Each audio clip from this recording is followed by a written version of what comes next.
Hey team, welcome back to the show. Today we have the whole crew back, Natalie, Andrea, myself, getting into a Q&A episode. So it's been a while since we've done a Q&A, but we just asked for some listener questions and we have a lot to work through. So I am excited to just get right into it. So let's get stuck into them. Um, First one I want to dig into. Why do people often look better a week post comp or photo shoot? Andrea, somebody asked you this question. Anyone have any initial thoughts? Do people look a lot better a week post competition or photo shoot if we did things right? Yeah, I think, assuming that you did things right, I think that that's the perception, but not actually the case necessarily. What happens afterward is you eat more, you're nice and full of glycogen, you're really well hydrated, so like vascularity is there. But if you were to take pictures, assuming like photo shoot, if you were to take pictures then and take pictures on photo shoot day, you're going to look leaner.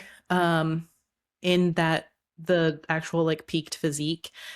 People are often just paying attention to like that fullness and vascularity, which we should have also for the photo shoot, but not necessarily like now there's a little bit more blurriness around the abs and the stomach is more full and a little more distended with that more food. So there's, I think it's more so the perception than the reality necessarily with that. Yeah, I think that a lot of times as well, people just don't manage it extremely well going into like a photo shoot or even like a contest, like a competition potentially where if like the week prior we don't do a good job dropping stress, managing fatigue, a lot of times like stress levels are so high, we do have a lot of inflammation.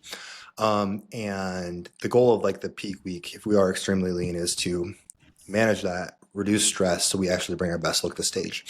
Whereas if it was like, hey, I was behind, I wasn't ready for the show or shoot or whatever it was, and I'm really digging and scrambling to try to get to where I want to be that last week, we're not doing a good job managing stress and again, like kind of dropping that inflammation and water retention that comes with it. Then afterwards, when it is like, okay, it's over, I can eat more food, hey, maybe we do drop some of that and we do look a bit better. But if we've managed things well, like this shouldn't be the case. Anyone have anything else to add there? Yeah, I think it can often happen because of stress reduction, like you kind of hinted at, but I think there are a lot of people that are very like stress driven. Um and the lead up to a show or a photo shoot, like, it's a goal, it's a big goal, it's something they really care about. So rightfully so, they're a little stressed out about it. And managing their variables in peak week, like depending on how they kind of carry their stress. After the show or the shoot, depending on what happens, usually they like have a free meal, and what usually happens, it's like they maybe enjoy a free meal with like loved ones or people they enjoy being around. They probably sleep really deeply that night because they just had a great meal, the big goal is done, and now they're like a little bit fuller, with they're well rested, they're like not retaining water. So it can happen, but then also kind of to tag on to what Andrea said, it's a little bit comparing apples and oranges as well, because like what do you mean better? Like if you're peaked for stage or something, like that's a very specific look. And like they're not peaking you to look great to walk to the store. Your coach is like peaking you to look great from the judge's perspective on stage under lights with a tan, and so then the next day it's like you're seeing yourself in like, you probably still have a little bit of the tan if this was a show. You probably have a little bit of tan.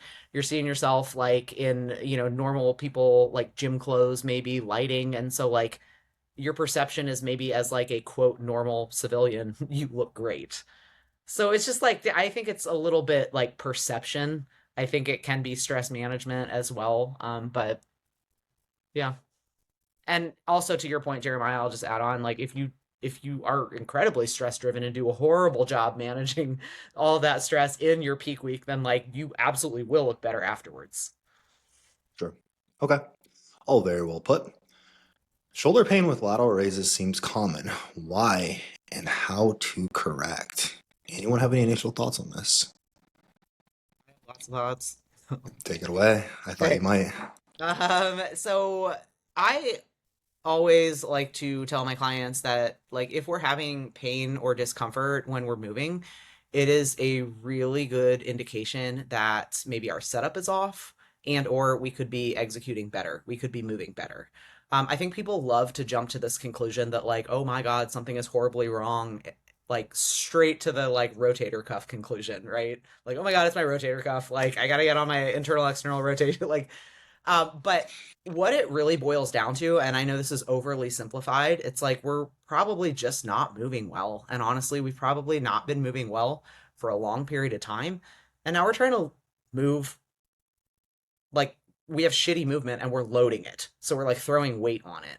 So that's like my general stance on, you know, any kind of pain or discomfort. But with the lateral raise in particular, or really anything affecting like the shoulder and anything that presents as shoulder pain is usually always an indication that the scap is not moving properly. So it's neither elevating nor depressing properly. So our scap should be moving around that rib cage.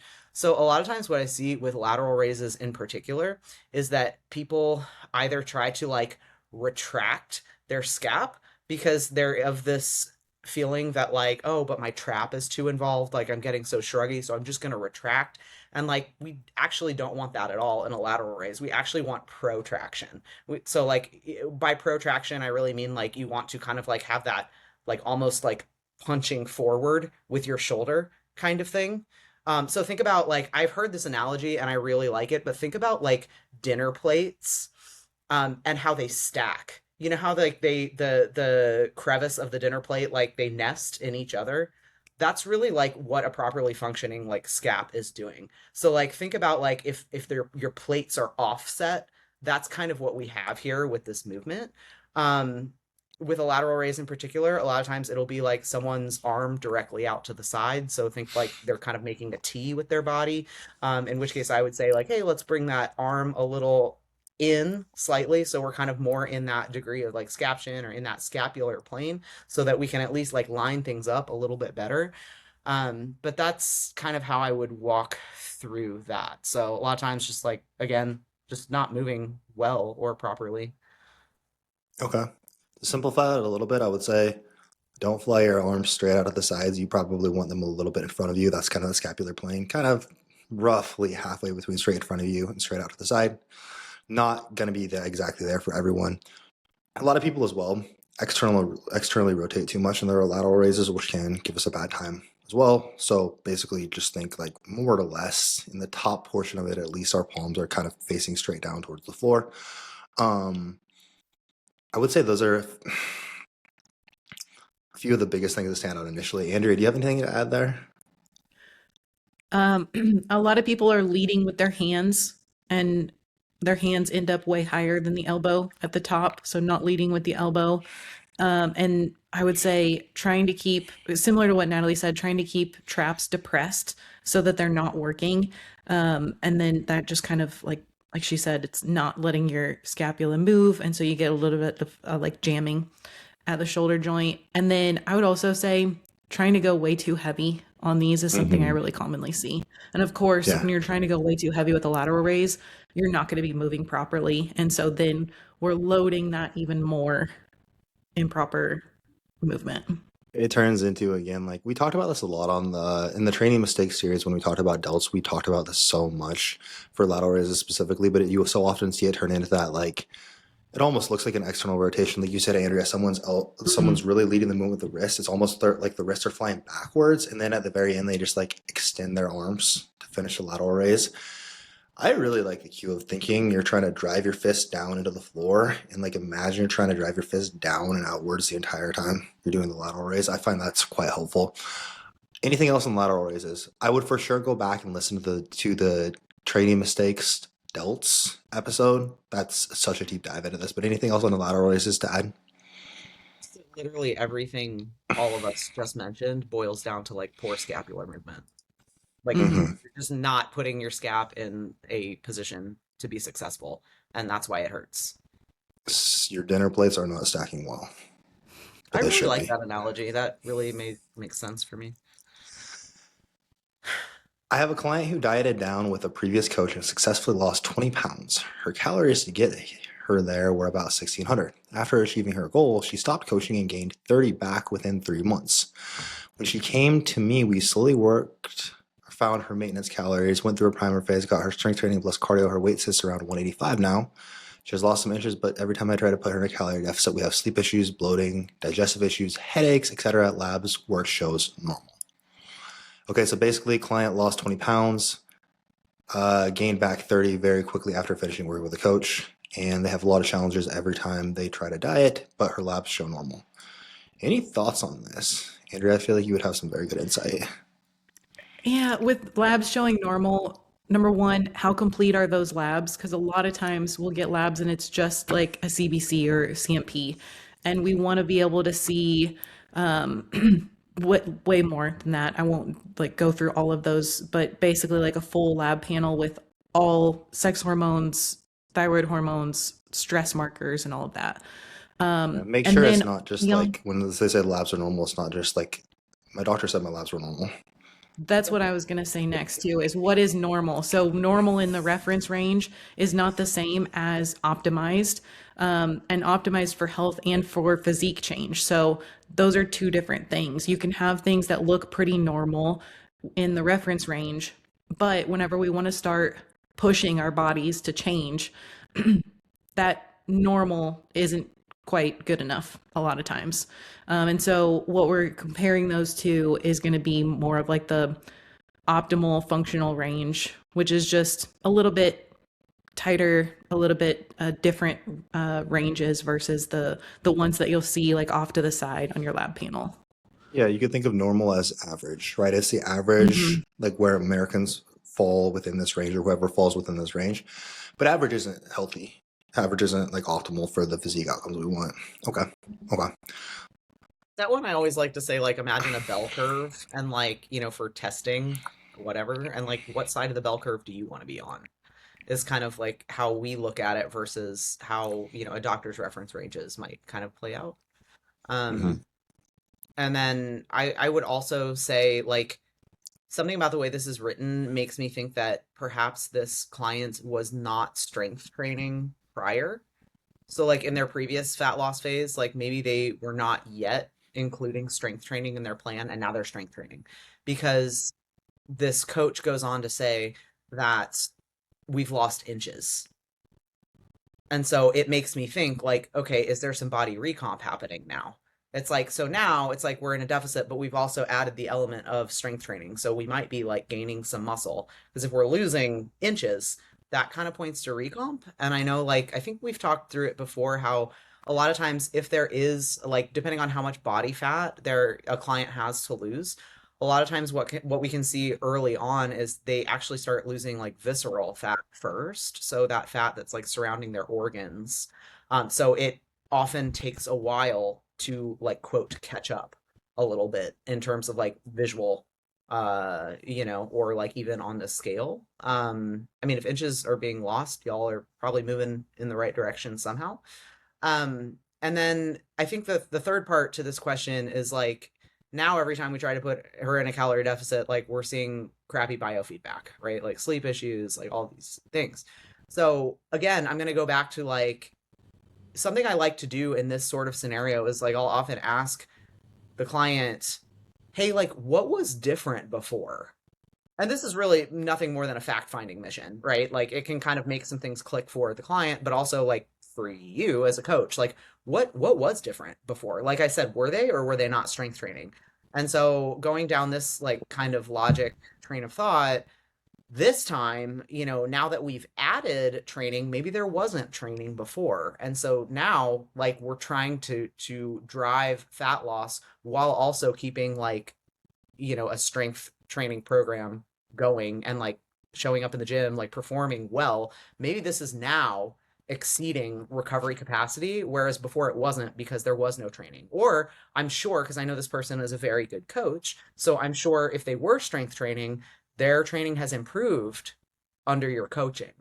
So now we might be training with actual intensity and, like, moving properly and doing what we need to be doing there. So those are just some of my thoughts.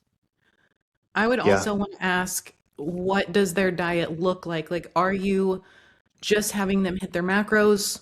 Or is there a little more detail in micronutrients, fiber, timing? What are you doing to address those sleep issues? Or are they hoarding food for the evening or vice versa, like not having enough food just before they sleep? Like there's a lot more detail that we could go into there with specifics in the diet and recovery in order to fix a lot of these issues that could get the scales start trending down as well, even if they are seeing recomp. Especially mentioning, that's a really good shot. Like she mentions when she starts the diet, she has bloating and digestive issues, which again, like typically when we're dieting, of course, we're eating less food. So the digestive issue that would arise from that would be like constipation just due to less food, if anything else. But if we're having bloating digestive issues, which it sounds like again, is this that's not the case here. As you said, Andrea, it might be like, hey, are we hoarding all our food? Or even are we like really trying to make sure we can save up lots of calories for like the macro hack type foods, like the protein bars and the protos and like all of that shit that we all love. The like Cauliflower rice every meal. Yeah. right. Like there's probably something there within food quality that needs addressed. And I would say that kind of speaks to as well. I don't know this person's background, but they gained 30 pounds in 3 months back after their last diet. So there is probably a large mental component there or like a scarcity component around food as well that probably needs addressed and dug into. I would say initially, like in an instance like this, I almost always prefer to frame it as, even if I'm thinking it's like slow and steady fat loss, I'm just going to say, hey, this is body recomposition we're in. I don't care about you losing weight. I don't care about the scale trending down. I want to focus on like fueling you really well, getting you feeling really good, and building muscle. And over time, like we will see your body composition tighten up, but I want to make sure like we're like based on what we see here, like we've seen all these biofeedback issues we need to address, and we just need to make sure we're in a healthy, responsive place first. Well, typically, like the framing in itself, I think is helpful, and will probably be like, oh, I actually have that person in a slight deficit, but I don't have the expectation for them that they're going to be losing, and just removing that a lot of times, or that they'll be hungry, right? Because just like, and again, I don't. This is a lot of hypothesis, but just based on like some of the things I see here, probably someone who, if we just remove that, like, oh, I'm dieting to, oh, I'm recomping and I'm not dieting, or we're kind of doing the same thing but just packaging it differently, a lot of times we get a better outcome. Anything else there? Cool. If we are adherent, doing all things asked, what other patterns have you observed in your successful clients? Example, take an initiative to do or to add processes your client and build a relationship and trust. Okay, let me say that again. If we're adherent, doing all the things asked, what other patterns have you observed in your successful clients? Let's just leave it at that. Anything else see consistently? Yeah, I think she kind of rephrased a little bit, and that was what can clients do to help y'all give the best support back for clients beyond adherence. Okay. That's a very, So very like, good way to put it. we're doing our part. We're like ticking all the boxes. We're following the plan. We're communicating as best we can. Is there anything else we can do? Kind of thing. This seems maybe a little bit obvious, but there is a trend that whenever I'm giving feedback on something that we can improve, it's like they'll take it and run with it. And that means in training, if I say, hey, we have more in the tank here, or we could go for 3 more, they go and they apply it right away. And not only just to that, but then go and take that and apply it to their other lifts as well. Or like with the diet side of things, we start out, most people, with a meal plan, and then we add flexibility in. The most successful clients, they're taking that as feedback and applying that to their diet going forward, rather than like, okay, cool, I'm past this initial week, 2 weeks or whatever that I have to follow this meal plan. Now it's back to just hitting my macros. So taking the feedback on either end there and just like taking that and running with it and applying it is a very strong correlation with the most successful clients. To add on to what Andrea said, like pattern recognition. So, or like with patterns within feedback from your coach. So like if you are, submitting a training video of, I don't know, like a leg press or something, and the feedback is like, you could push harder, you've got more in the tank here, or like whatever, that person also kind of asks themselves critically, like, how might this apply to my other lifts? So it's like they're not viewing things myopically, like they are applying feedback across many domains. Likewise, like with like a meal plan, for example, if we're adding in flexibility later, it's like, yeah, but I'm keeping the structure because like I understand that like this is the principle that I need to apply. So yeah, like applying principles, I would say, and not focusing on the minutia so much. And I think patience is also a really great quality here because if you are truly doing things really well, the reality is that a lot of things just take time. And so like maybe you are like crushing it. Yeah, you just got to kind of keep crushing it. Like I asked my coach the other week. I said, "Hey, is there anything I could be doing differently or better right now?" And like he said no. And I was like, "Okay, that's awesome." And I think like I've seen a lot of social posts, where it's like if you ask your coach what you could be doing better and they come back and they say nothing, it's like that's not it's like but sometimes the answer really is like, "No, you're doing well. You just got to keep doing it." Like you just got to keep stacking those consistent weeks. And a lot of times like that's the answer. Um, and then I think the last thing that kind of comes to mind, and we've spoken to you before on this podcast, is um not being afraid to be vulnerable. So like, if you're worried about like you want to like be your coach's favorite or be well liked or, get your coach's respect. It's like your coach is gonna, I mean, I respect all my clients, I can definitely say that, but your coach is going to respect you for bringing up problems as they arise because we are problem solvers. That's what we're here for. So like, I don't, there's no, at the end of the day, if you're just kind of like trying to be stoic, because you don't want to ruffle feathers, like, oh, I don't want them to perceive me as weak, or like I want them to think that I'm on top of it, I've got it figured out. That's not really going to be a recipe for long-term success. Like that will eventually crumble if there's help that is truly needed somewhere. So like don't try to be too perfect. We don't need diary entries, but if you're truly struggling with something, like that is what we're here for. Yeah, I think that's a And very important communicating point. that well is a huge thing too, because like you said, we don't need diary entries. We also don't want like one word answers. Writing that midline and giving us the information that we need without so much detail that makes it difficult to sift through and find what we need is a pretty common quality of really successful clients too. It's like, I'm not withholding a lot of information. I can look through the check-in and get a good picture of what their week was like without reading diary entries on every single one to try and figure out what is important here and what is just sort of some fluff, if that makes sense. Like communicating unemotionally, like, hey, I'm just Mhm. presenting facts. Like this is, with kind of emotion set aside. It's like, hey, this is really just how my week went. It was a bit of a really stressful week. It was really busy. I missed the mark on XYZ.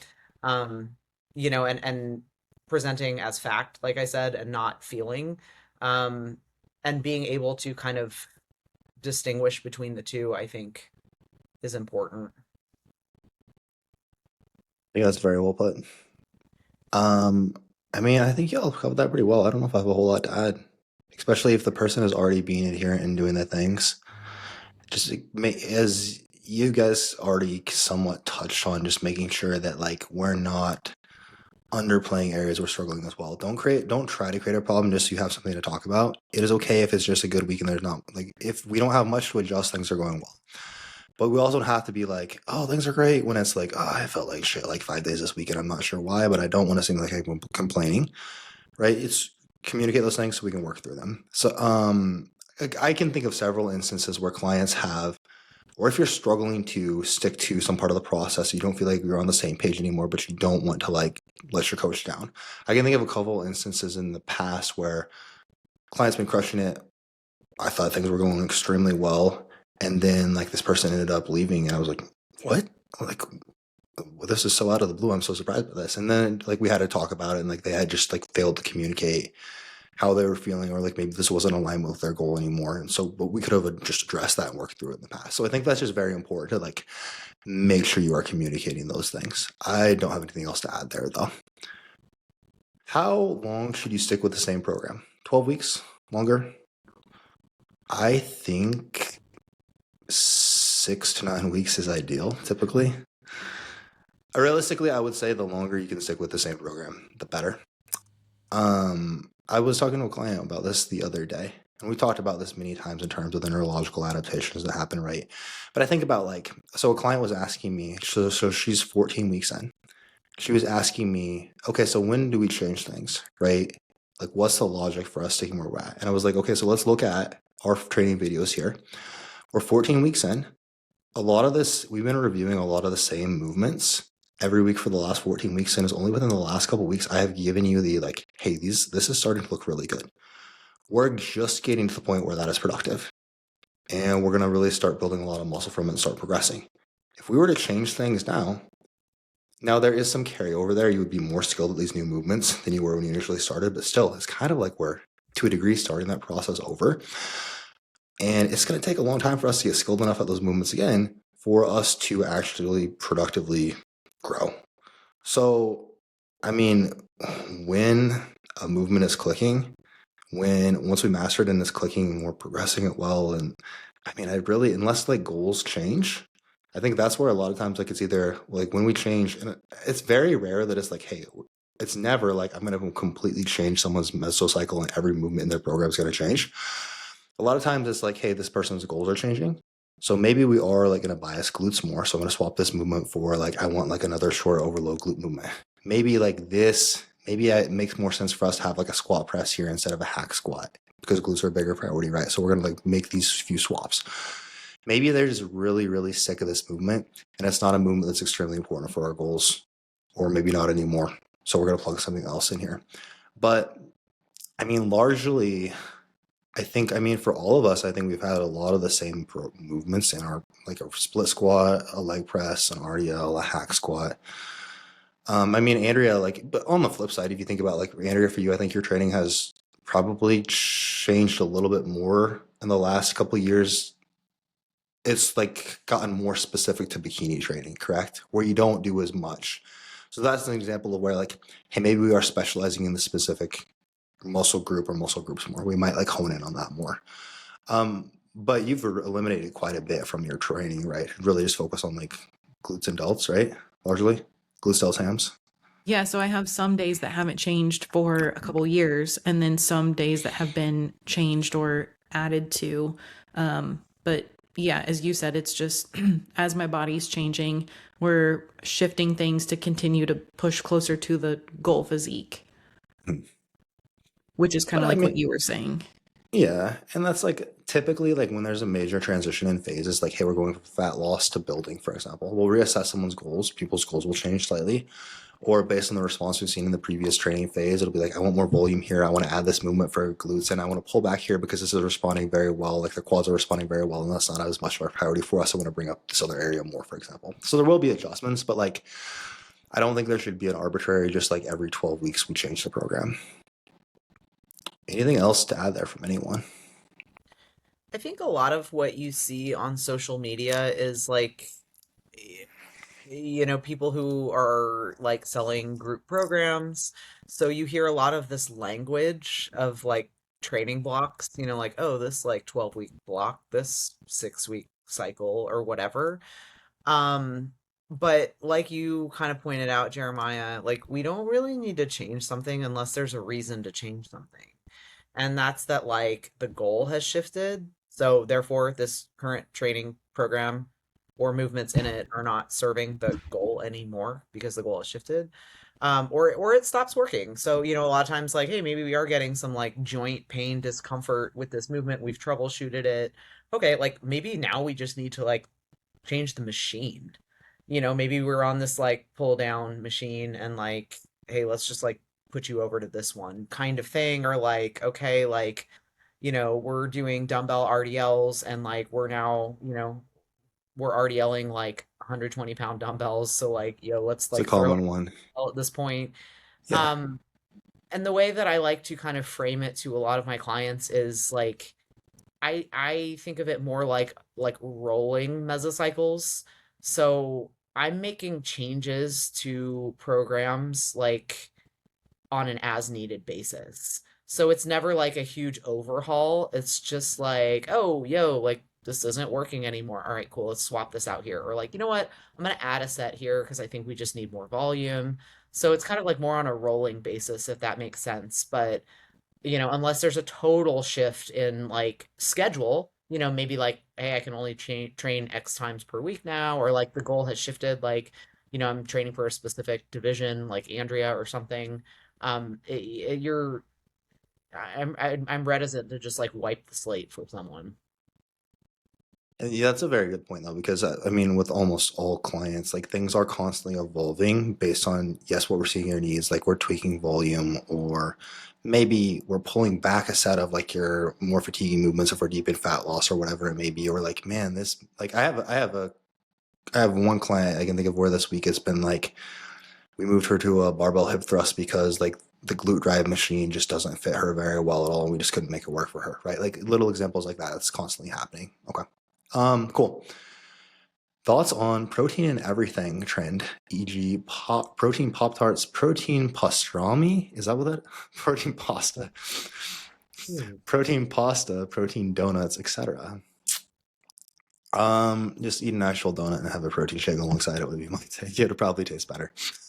I personally don't like it because I can easily get enough protein with my regular foods. And then if I wanted something else for like when my carbs get high, I don't want it to have added protein in it.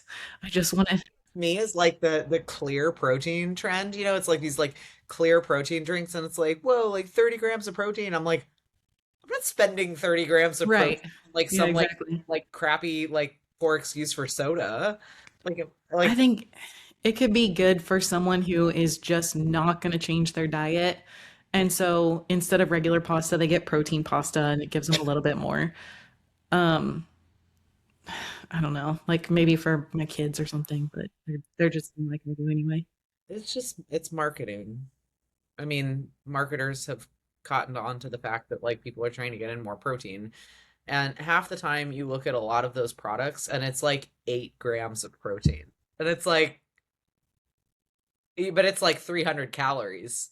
And it's like, so wait, like the majority of calories are not from protein. Like, I feel like there should be some sort of law or rule that, like, in order to market something as a protein product, the majority of the calories should be coming from protein.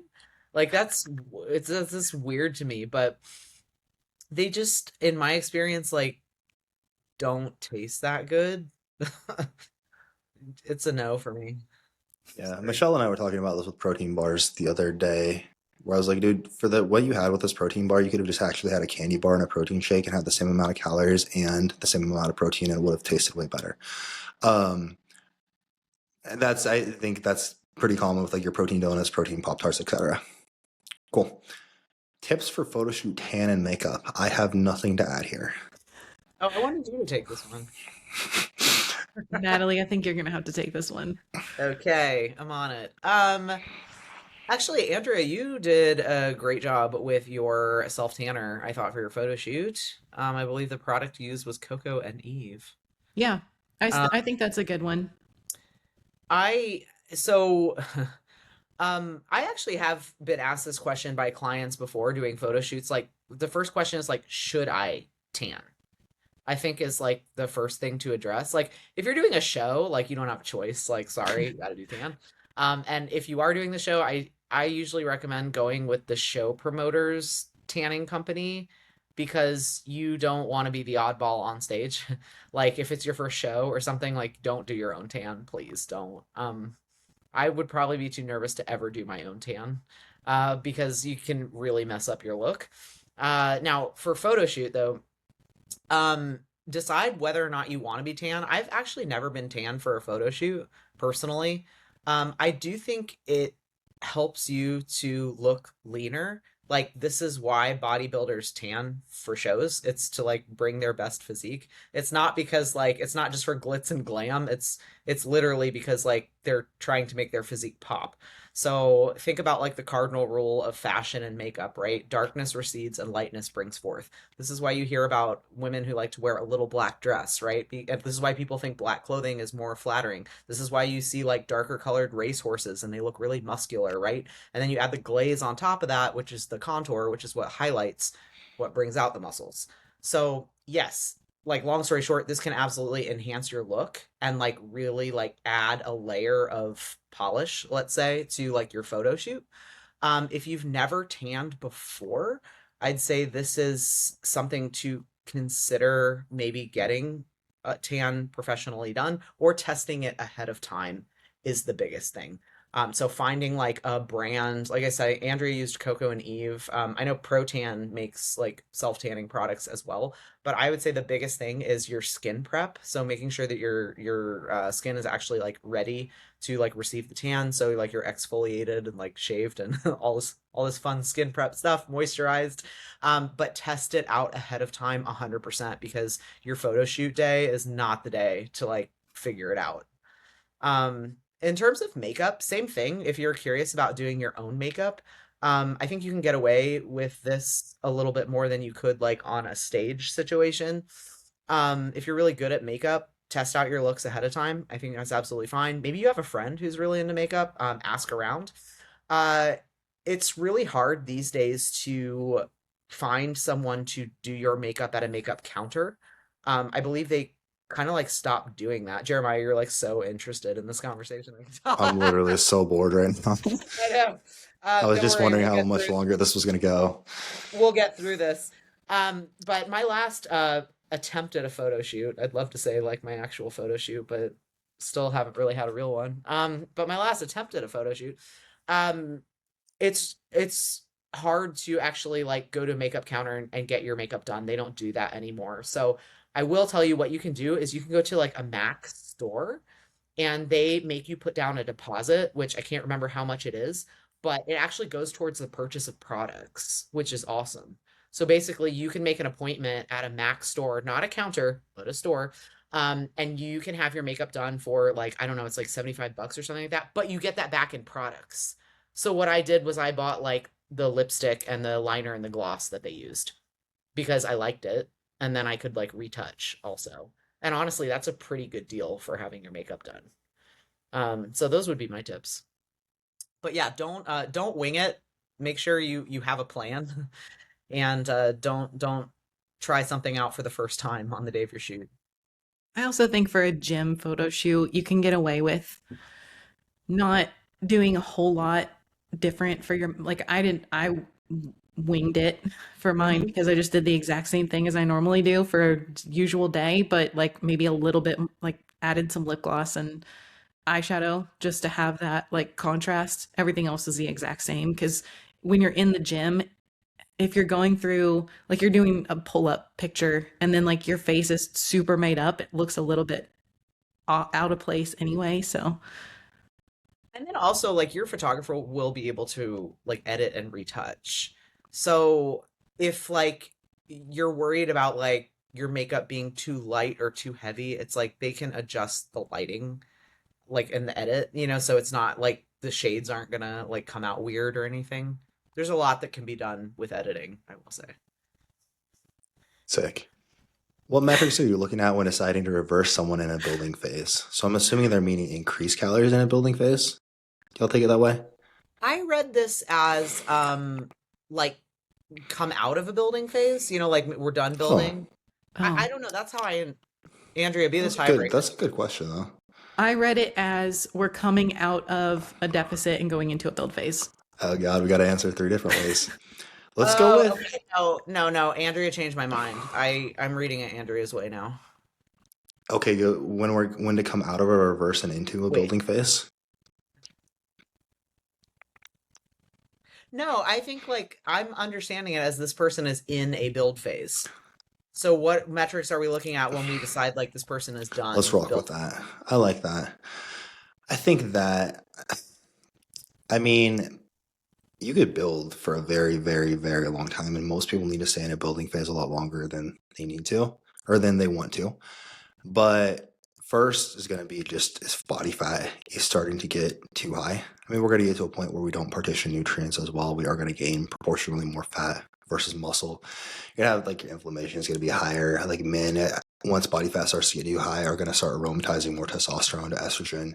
Our metabolic health will be worse. Like our insulin sensitivity, nutrient partitioning again is going to be quite a bit worse. So we don't want to let body fat creep too high. That is one important variable.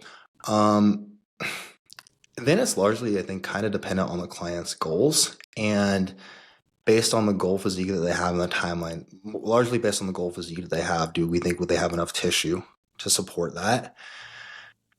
But I mean, from there, then it just varies so much. Like, do y'all have additional thoughts in terms of like, hey, here's hard, because there's not really a hard past, like, hey, we're getting too fat for this, or it just doesn't make, I mean, that's largely the thing where, or hey, we're just not in a productive place for it right now, where like your sleep is shit or you really can't prioritize training, where stress is extremely high. So we're not in a place where it makes sense for us to, like, if we are in a surplus, where it makes sense for us to be in a surplus, like we can still like work at this with the intention of building muscle, but we might frame it more as like maybe we're main gaining, right? But past that, there's not really a hard cutoff outside of the timeline. Y'all have additional thoughts there? Keep in the back of your mind. I mean, you said, Jeremiah, like you don't want body fat to get out of control, but kind of was coming at it more from the biofeedback standpoint, but also like you have to kind of keep in the back of your mind, how much work am I creating on the other end of this? It's like, are we now looking at like we got to lose 50 pounds? And then we're gonna have to spend an appreciable amount of time in a deficit, like in fat loss, losing like this excess body fat. So I like just from like I mean, call me lazy, but just from a work perspective, like I just like, you can create a lot of work for yourself if this like goes unchecked. I would say at minimum, it's probably a good rule of thumb to try to spend at least a good 8 months in the building phase before we transition out of it. Now, the people who really like completely morph their physiques have spent almost, unless you're a hyper responder or you had a lot of muscle previously, you lost it and then regained it. The people who really like morph their physiques and have added a lot of muscle have spent a good like year and a half ish or more cumulative time building. There might be like, hey, we built, it was very productive, we got a little bit fluffy and you weren't feeling your best and we were ready for a change of direction and we were kind of just mentally not as engaged in this phase anymore. And I could sense the client's ready for the next set of goals. Hey, let's strip this off, uncover what we built, kind of reassess from here. What do we need to prioritize? Go into another building phase. Might do that process again. And like, okay, now we're quite close to the goal physique, right? Anything there to add from you, Andrea? Not really. The only other thing I can think of is if somebody starts to really not have much hunger, but a lot of times that's just like, let's do a quick mini cut and then get back into it.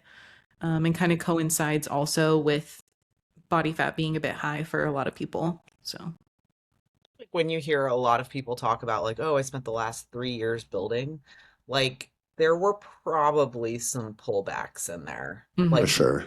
phases, like no one, I don't know anyone that's just like nonstop productively building for like 3 years and they never ever pull back, but the chances are within like 2 to 3 years, they're not doing like some massive, massive cut. So it's more like what Andrea alluded to is like 6 to 8 weeks, like pull it back, clean it up so we can go again kind of thing. Perfect. In a maintenance phase, how do you know when to increase more macros, like carbs and fats? I Any base a lot thoughts? of this on training. And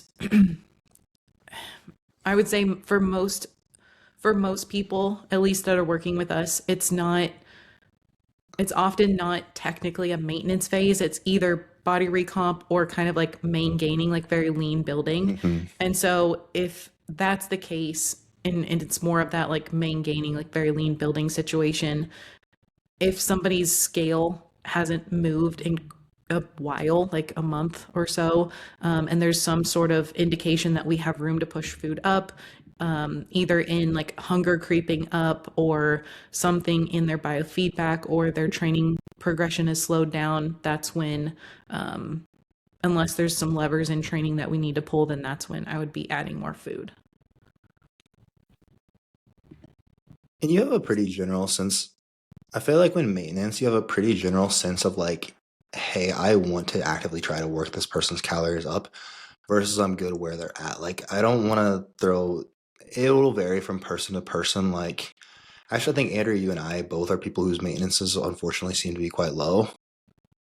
But in general, I think that like, hey, roughly if I can get someone to at least like 14 to 15-ish times body weight, like I think for a 120-pound woman, what's 120 times 14 is like 1680, right? Like, hey, I mean, I do probably want, like, if we can get to around like 1700, 1800-ish calories, we feel good, biofeedback is good, we're not gaining fat, and I can like work you up there. Cool, I'm gonna be happy with that. If it's like, hey, you're 120 pounds and we are at 1400 calories and this seems to be your maintenance, I might not actively push that up to the point where we're gaining fat. But if I see like, yes, like, hey, there's a decent amount of hunger, we're not gaining fat, we're training well, maybe we're even seeing like you're getting a bit leaner, I will for sure want to like bump food up based on that to continue to try to work this up.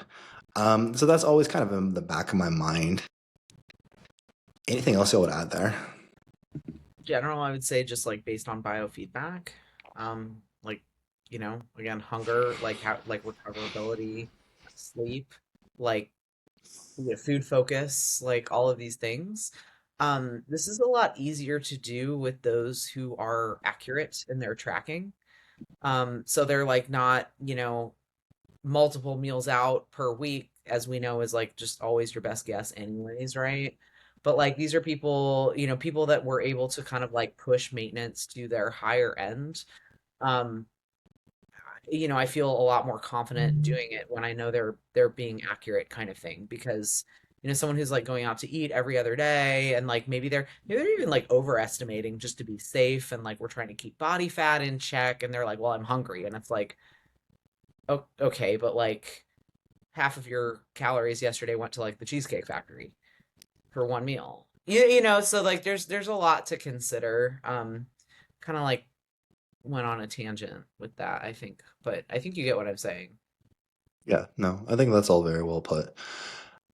Making sure that we're in a place of good energy availability, adequate calories are coming in, our biofeedback is good, is important. It's okay for there to be like a little bit of hunger if calories are quite high, and again, we don't see like a pressing need to increase food more. But if, hey, we could for sure, like, this is someone I wouldn't mind seeing them eating a lot more food, and like we see hunger and like it doesn't seem like this is going to be a negative for us, cool, let's push it up is typically my approach.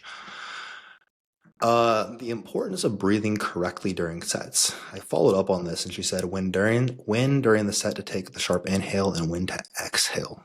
For example, lion hamstring curl, leg press, overhead press, I find myself holding my breath, but then lose my flow when I have to breathe halfway through a set.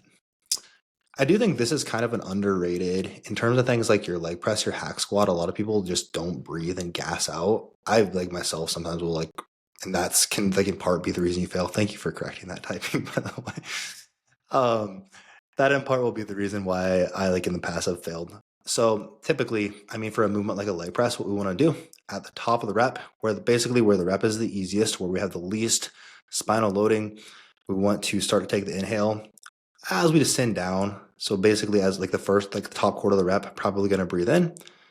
And I mean, to simplify, we'll hold brace at the bottom or the hardest portion of the rep. Catch it, basically hold breath, catch breath and hold it in the whole part of the rep where that's most difficult. And then as we start to get out of the hole about halfway up, in general, I would probably exhale. I also don't want people to overthink this too much because I think it's something you can get like hyper focus on, where it's like, just make sure you breathe between reps. If you're doing a super low rep set, you'll probably be good if you don't. But in general, again, like catch your breath around the hardest part of the rep. If it's a lengthened bias movement, like a press, like most like free weight presses, squat patterns, hinges, it'll be like breathe in at the top.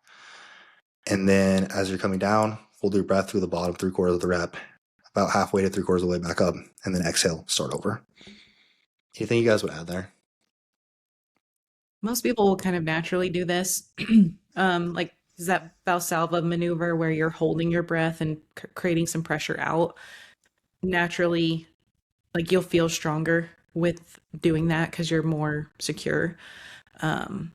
Sometimes postpartum moms need to kind of retrain this because things aren't working together like they should, because your diaphragm and your pelvic floor should work together. As you inhale, your diaphragm comes down and pelvic floor relaxes, and then as you exhale, pelvic floor contracts and diaphragm lifts. And so if you don't have that synced up well, then you'll pee your pants. Or if your pelvic floor is weak, then that can happen too. The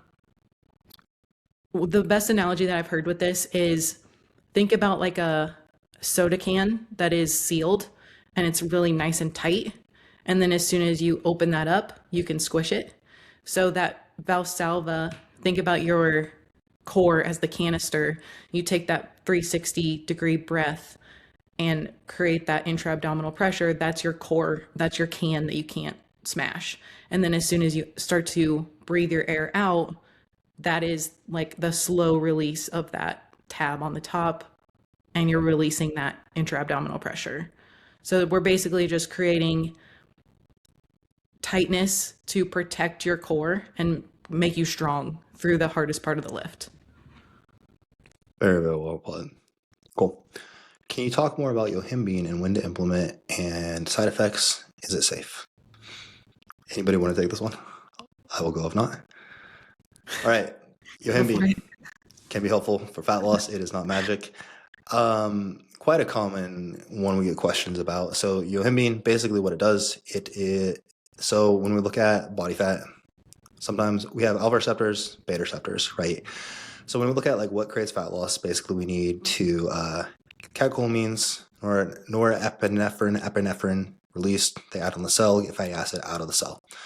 Now, the issue is basically think of these cells having kind of docking stations that the catecholamines need to dock into. Sometimes, so basically the beta receptors will make it easier for that catecholamine to get the fatty acid out of the cell. Alpha receptors make it much harder. They basically create like stubborn body fat cells. People have different densities of alpha receptors. Women typically will have like a high density of these alpha receptors in the body fat areas in their like hips, thighs. So Yohimbine, if we use it in a fasted state, will essentially shut off those alpha receptors for a while. It also increases the release of norepinephrine, so it gives us more of the catecholamines we need to get the fatty acid out of the cell and into the bloodstream to be burned as fuel. So we pair it with something like fasted cardio, which gives us a reason to burn those fatty acids that are down in the bloodstream as fuel. Then we can effectively use it as a tool to lose more stubborn body fat. So really cool. Now, again, it is not magic. I know this response by heart because I feel like this is one that comes up a lot again. But it is okay. I love talking about it. It's something I do use with a lot of clients. Side effects: it is a stimulant and it can be quite anxiety-inducing. I personally hate Yohimbine. There's also alpha Yohimbine, which is a little bit gentler. That is one that I like tolerate a little bit better. I find that like I don't think I know. I use it with quite a few clients. Again, it only works in a fasted state. If we spike insulin, it is going to negate the effects. So we do need it. Like it doesn't really work unless we're using it with fasted cardio specifically. But I use it with a lot of like my female clients in fat loss phases, especially, and it can be helpful. But yeah, side effects is going to be like you will notice increased heart rate. That again, it does have a stimulant effect. For some people, it can be very anxiety inducing. Seems like it depends a lot person by person. You can again, alpha Yohimbine will be a little bit gentler if that's the case. If it is safe or not, I would, in general, I would say yes, but I would do your own research before you just blindly implement it. If you were someone who was prone to anxiety, or if you're like on anxiety medications, things of that nature, I would probably be more cautious introducing it. Anything else to add there? Tend to use it with clients whose fat loss is a little bit stubborn, or we're pushing hard for something like a photo shoot. What I mean to say is like I will rarely like start someone in fat loss and implement it right away, because I want to keep it like a little bit as like an ace up the sleeve. You know what I mean? That's typically how I use it. I just won't put it in ASAP. I don't know if you guys feel differently actually. I'll use it quite a bit at the start, Put depending it on in. the person. If they've already like dotted their I's, crossed their T's, excuse me, I will, and it's like, Lower hey, I want to, they're already someone who's they're dotted their lowercase J's, they're already someone who's relatively lean. And hey, I want to take advantage of like every like last tool we can here. Then I will a lot of times implement it right out of the gate. But for someone who's newer we're just like trying to get the lifestyle down. I'm just trying to get them consistent with their food, etc. I won't for sure. Yeah. Cool. Anything else? I don't feel anything personally with it, but Either. You guys are crazy. Time to get metabolism back normal after a deep/long deficit. So basically fastest to slowest reverse. And this is from our girl Pam, your client Andrea. Time to get metabolism back normal after a deep and long deficit. So, man, I mean, your metabolism is largely going to be a product of your current body size. So basically, current body size, how much we're moving, and how much we're currently eating, right? So the larger your body is, the more calories it will take just to exist. Even at rest, your body will burn more calories if it is larger. So, I mean, to a degree, if the deficit was successful, like get your metabolism back normal. If the deficit was successful and you have a smaller body now, we won't be able to maintain on quite as high of calories as we did before. If you lost like 50 pounds, your maintenance intake might be considerably lower than it was previously. So that's one variable to consider. Now, I don't see like that sounds shitty, but I very rarely see it. I've never seen it be like, wow, you used to maintain on 2,200 calories and now you can only maintain on 1,200 calories, right? It's always still like a healthy, very reasonable range where people can maintain and feel good. But I wouldn't be attached to like, well, this is my old maintenance. I should be able to get back to exactly there, especially if, again, we did lose a considerable amount of weight. Now, past that, honestly, like, how do we get back to a healthy, like, how long does it take to get back to a healthy place? Unless we dieted, I think it's more so dependent on how lean you got than necessarily like how long we actually dieted for. Unless you were just dieting poorly and we like, hey, we really did a poor job prioritizing our nutrient intake, our like thyroid is in a bad place now, our sex hormones are in a bad place. Like then there's going to be a lot of things to address, but that's not going to be how we're approaching things. So if we are like at a healthy level of body fat, we're just dieting to like lifestyle lean, I don't think it should take that long. Like, I mean, 6 to 8-ish weeks at most to where like, hey, we're feeling good. Like the reverse diet phase and that even like 4 to 6 weeks, like we should be feeling quite good. And like, we shouldn't be having like a ton of hunger or anything of that sort. It doesn't take that long to get back. More so like, hey, if we got shredded, right? We got like show level leanness or like below sustainable level of leanness for a photo shoot. It might take us, basically it's going to take us back until we get back to a healthy level of body fat. And then probably again about 4 to 6 weeks after that, I would say, until like we're pretty normal. Would y'all add anything there? Because it's largely just tied to your body fat levels. So much of like our hunger hormones and our hormones in general are tied to body fat levels. I read it as like basically thyroid function. So like that's just the way I interpreted it, like knowing Okay, take it away. um so like it's really normal for your thyroid function to be impaired at the end of a diet. Like that's totally normal and expected for thyroid to slow. Because you're like taking away resources basically. And so then when we reverse diet and we bring more food in, of course with respect to like micronutrients, we should see that function restore. And how long that takes can be highly individual. Like it just depends on the context, like the person, as well as like how long were they dieting, how aggressively were they dieting, how long did they stay there? Like did this person just hang out at like suboptimal little, levels of body fat or something? So it just depends. Some people need a little more time, some need a little less time. But yeah, that's the only thing I would add. I thought you covered it well, Jeremiah. Cool. Anything else, Andrea? Not really. I mean, unless you wanted to get into um, like expectations for weight fluctuations afterward and things like that, but I think we not covered it really. pretty well. Yeah. Cool. You have this, Pam, if there's like a more hyper specific question you have, you're welcome to DM me or whoever, and we can get like I think there, like that's where like a case study of like, hey, how much did we lose? How lean did we get? Mhm. How far below what's sustainable are we? We can dig in a lot more. Cool. Well, that is what we have for today. As always, thank you guys for tuning in. If you enjoy the show, do us a huge favor. Leave us a 5-star rating and review. If you would like to apply to work with the team, hit the link in the show notes, and we will catch you guys next time.